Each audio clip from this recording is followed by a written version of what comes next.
Buenos días y bienvenidos a nuestro quinto Congreso de Células Madre. Vamos a continuar revisando algunos conceptos básicos que nos van a permitir introducirnos en este mundo tan fascinante como lo son las células madre. Por supuesto, declaro no tener conflictos de interés. El campo de la biología de las células madres ha disfrutado de un periodo de intensa actividad y progreso a nivel mundial y por supuesto también en nuestro país. Esto básicamente debido al tremendo potencial terapéutico que tienen estas células. Hay entonces un grupo de pacientes con enfermedades crónicas o degenerativas que han visto en las células madres una esperanza para mejorar su calidad de vida. Está el personal de salud que ha visto en estas células una nueva estrategia terapéutica para ayudar a sus pacientes.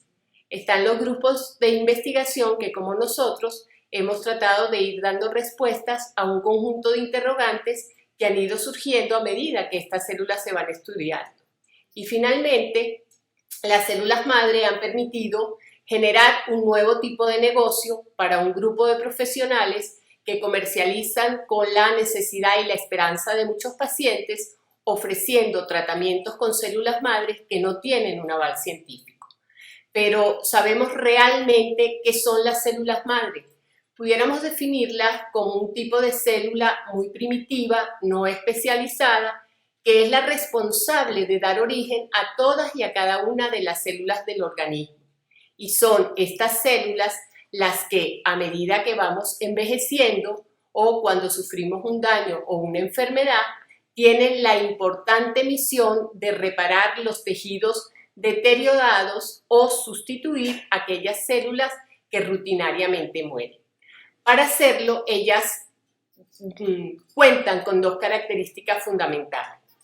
La primera de ellas, la capacidad de autorrenovación, es decir, hacer copias idénticas a ellas. Esto es lo que va a permitir que esta población celular se mantenga en el tiempo, es decir, que nunca se acaben las células madre y siempre tengamos un stock de reserva. En segundo lugar, la capacidad de diferenciación, es decir, dar origen a las células especializadas del organismo y de esta manera poder reemplazar las células que mueren o se dañan a lo largo de la vida. De esta manera, entonces, una célula madre es capaz de generar otra célula madre y una célula hija con capacidad de diferenciación. Esta célula hija va a generar entonces células precursoras o progenitoras que van a empezar a multiplicarse, a proliferar y que finalmente generan las células diferenciadas. Por lo tanto, una célula madre se va a dividir muy lentamente mientras una célula precursora se va a dividir activamente hasta que eventualmente deja de dividirse y genera las células diferenciadas.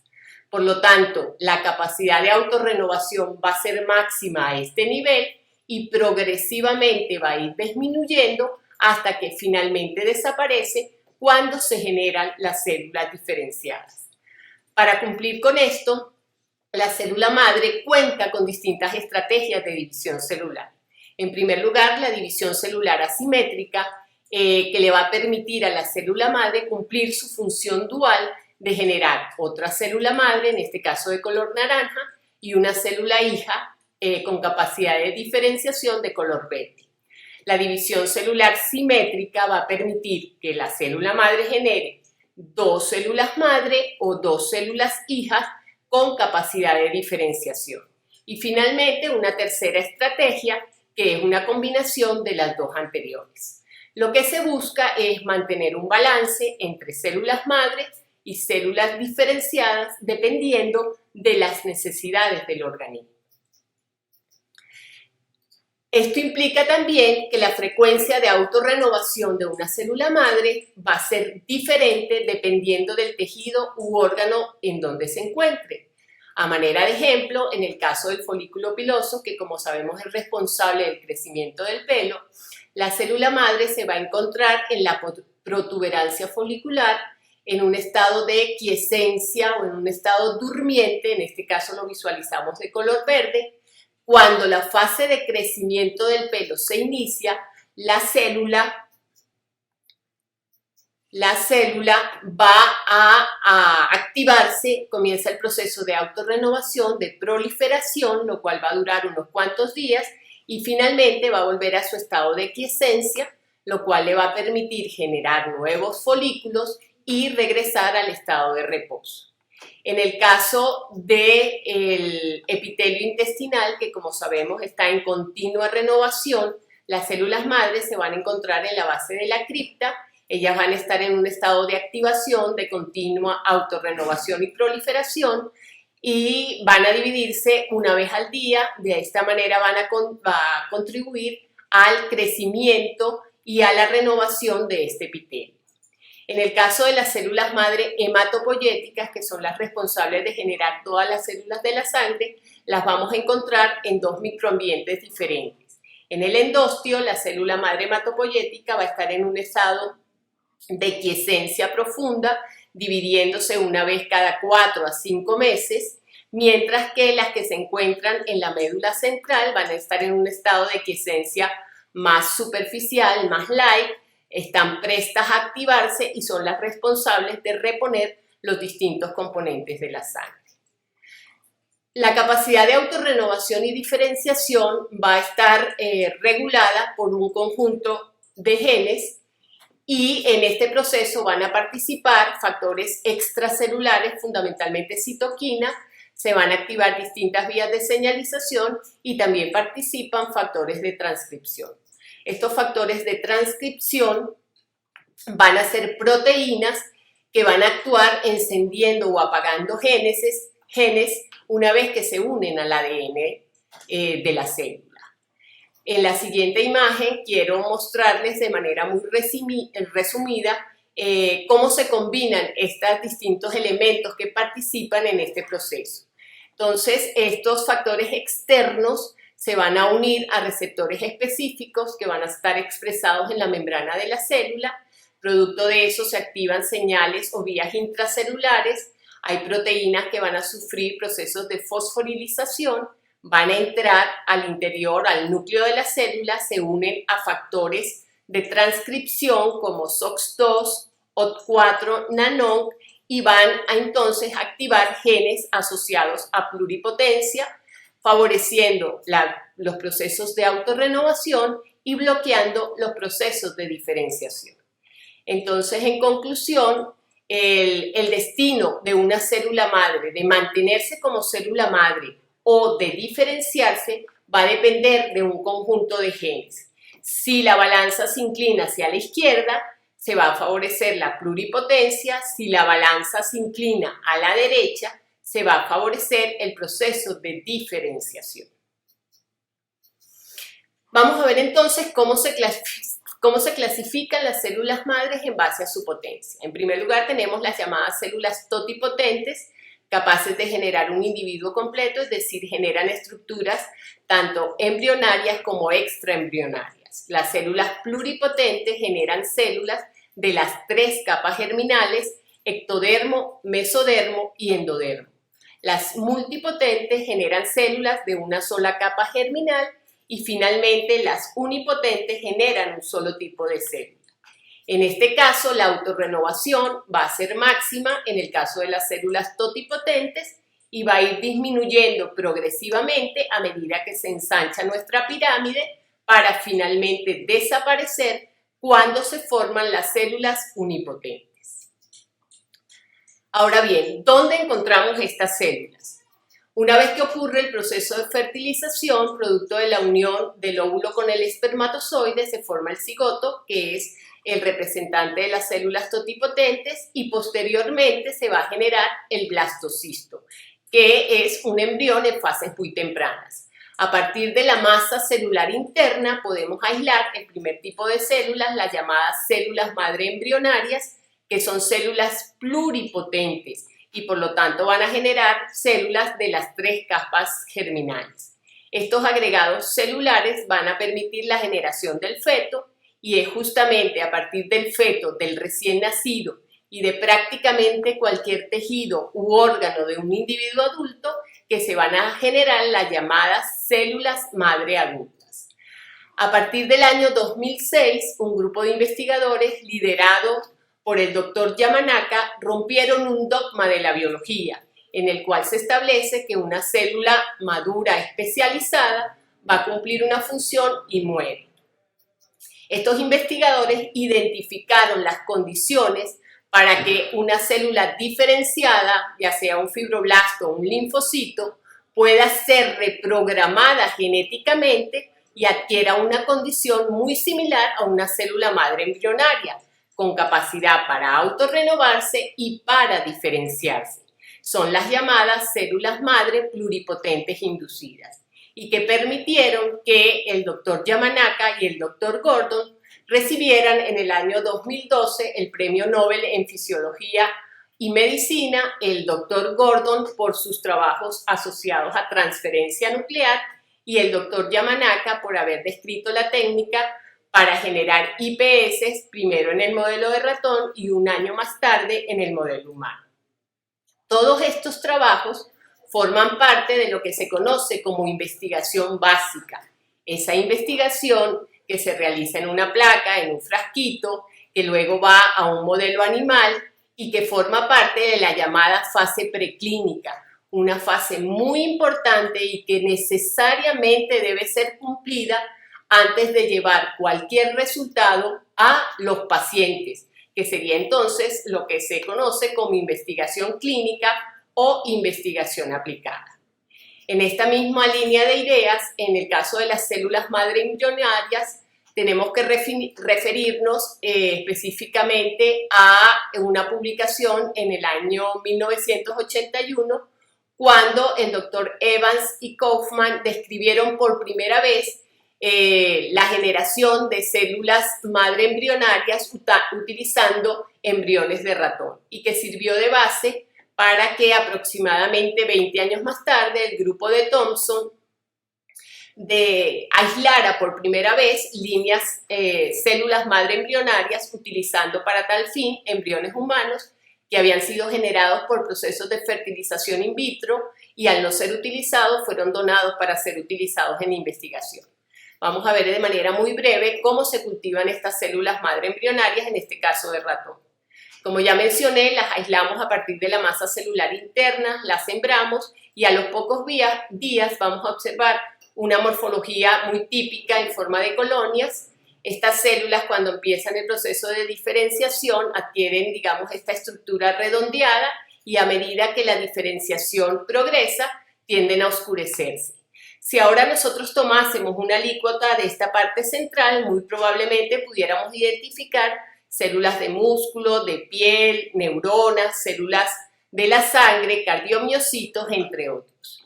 Quisiera llamar su atención a este recuadro para que observemos lo que uno vería en el microscopio.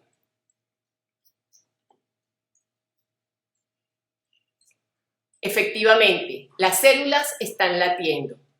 Si uno ve esto, uno pudiera pensar, bueno, probablemente fuimos capaces de generar cardiomiocitos. Y si tenemos cardiomiocitos, estaríamos en la capacidad, por ejemplo, de regenerar tejido cardíaco posterior a un infarto. Y bueno, pensando en esto, lo primero que se hace es probar este resultado en un modelo animal.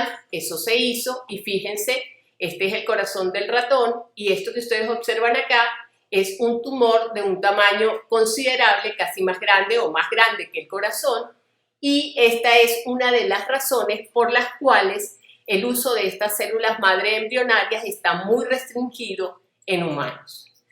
Cuando hablamos de células madre adultas, nos vamos a referir entonces a un conjunto de células indiferenciadas que se encuentran entre células diferenciadas en un tejido o en un órgano. Los primeros trabajos sobre estas células se remontan a 70 años atrás, cuando por primera vez se describió la presencia de por lo menos dos tipos de células madre en la médula ósea.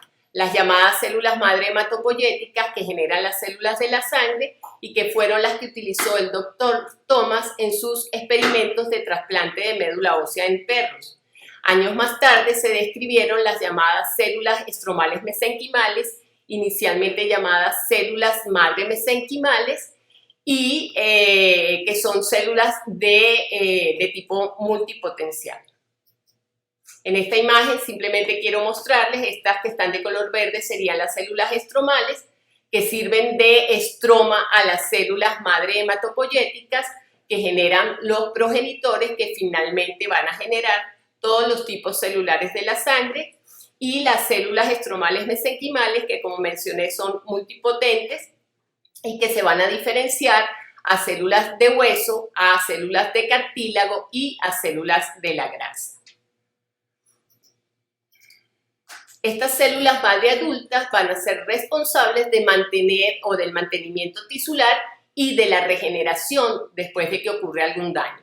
Para hacerlo, ellas van a estar en lo que se conoce como un estado de quiescencia, es decir, un estado fuera del ciclo celular G0 y que es de no proliferación irreversible, lo cual va a permitir que esta célula quiescente vuelva a entrar al ciclo celular y genere células diferenciadas que contribuyan, por supuesto, a mantener la homeostasis tisular y la regeneración de tejidos. En algunas condiciones, por ejemplo en el envejecimiento o bajo ciertas patologías, estas células quiescentes pueden adquirir o entrar en un estado de senescencia que es irreversible y que puede de alguna manera obstaculizar el proceso de regeneración. Se ha planteado que las células madre adultas van a encontrarse en distintos estadios de quiescencia, un estado de quiescencia profunda y un estado de quiescencia más light o superficial, y son estas células las que cuando ocurre algún daño y reciben la señal, se activan, entran de nuevo al ciclo celular y contribuyen al proceso de regeneración.